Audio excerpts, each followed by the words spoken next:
Thank you for tuning in again to another episode of Forgotten Gear Restorations. Never mind that slapback echo you're hearing behind my voice.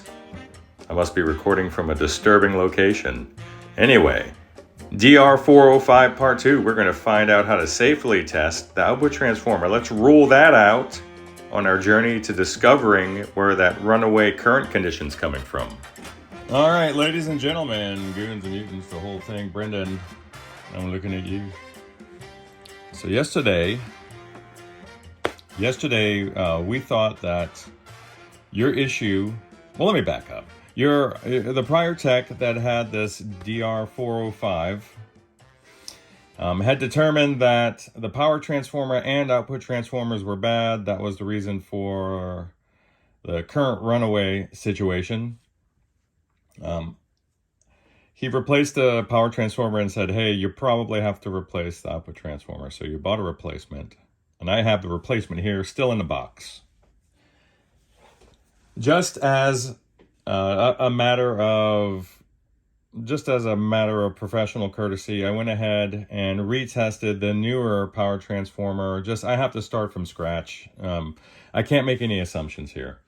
Yes, the replacement power transformer is obviously fine.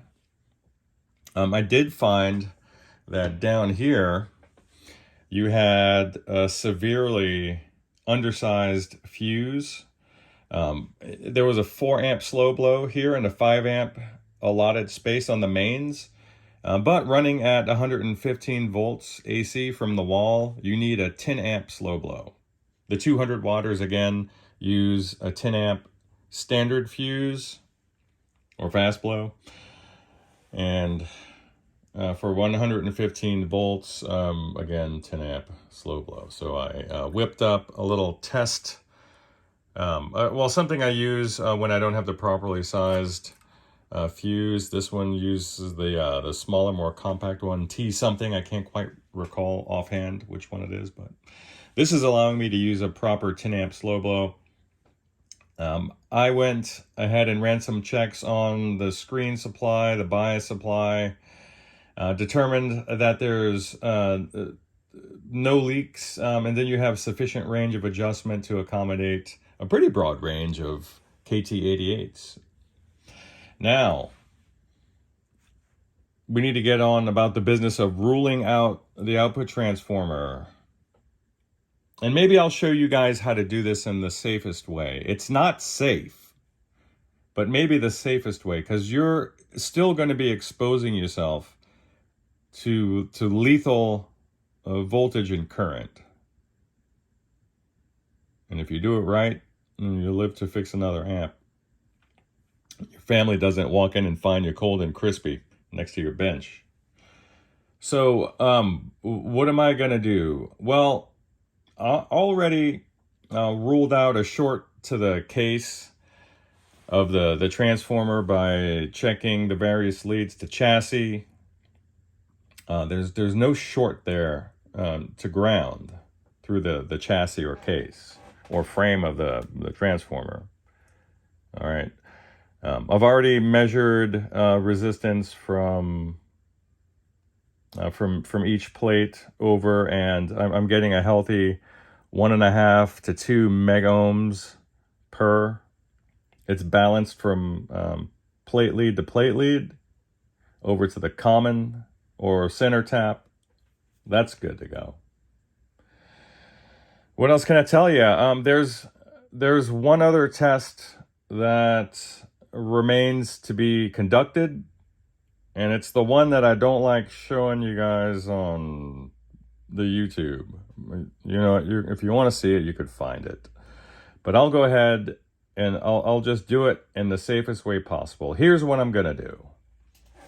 So, I need a source of AC voltage up to basically heater voltage, 6.3 volts AC. I want to use 1. I'm not going to be crunching math here, but using 1 volt AC will allow any math that has to be crunched to be a little crunchier. So I don't have a dedicated power supply for that, though I could technically use my variable AC supply, which is, that's its forte. But that's in use currently. What else do I have? Well, let me move you on up here. I have this guy. Courtesy of the Michigan State University Physics and Math Lab. They put this thing together in the late 50s, and I get to use it today. So on the signal out, think about what's coming out of your wall. You're thinking, well, how are you going to derive any AC voltage from there? Well, what do you think a sine wave is? So this thing needs to be, the output needs to be recalibrated. But I know that if I put this on 10 volts AC, I can take the fine adjustment, even though it has micro and millivolt switching here, so I can select that range. I'm going to put this on 60. The frequency's been already calibrated. It's pretty damn accurate. So I want a 60 hertz sine wave, right? And the amplitude would be 1 volt.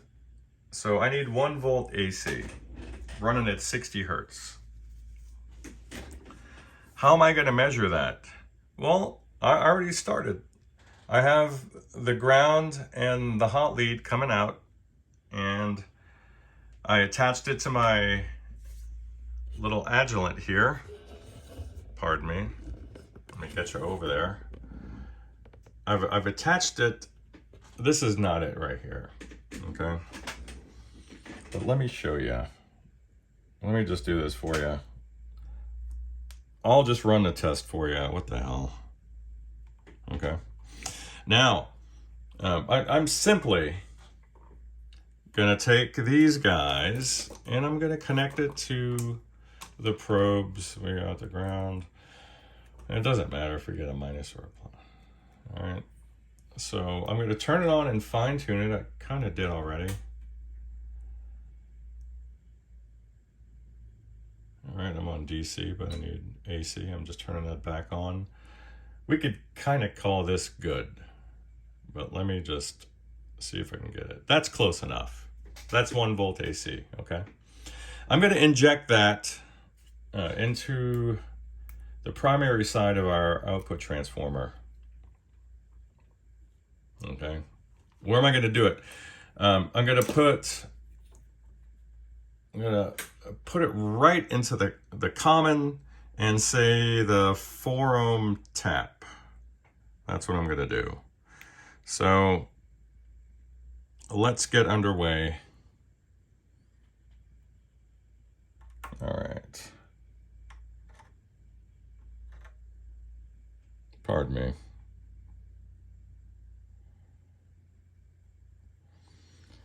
There's a common, and then let me run over here. Pardon me, I need to reposition this camera so you don't see my tired, melty face. And then over into the 4 ohm tap, because that's just what I'm going to use. All right. And now what I'll do is what I'm expecting. I'm expecting to see, thanks to the turns ratio, I'm expecting to see over on the secondary side a multiple of that 1 volt AC input. So say up to like 20 volts or something, okay? That's what I'm expecting to see. So let me reset the camera so I can actually get my hands in here without electrocuting myself. Stand by.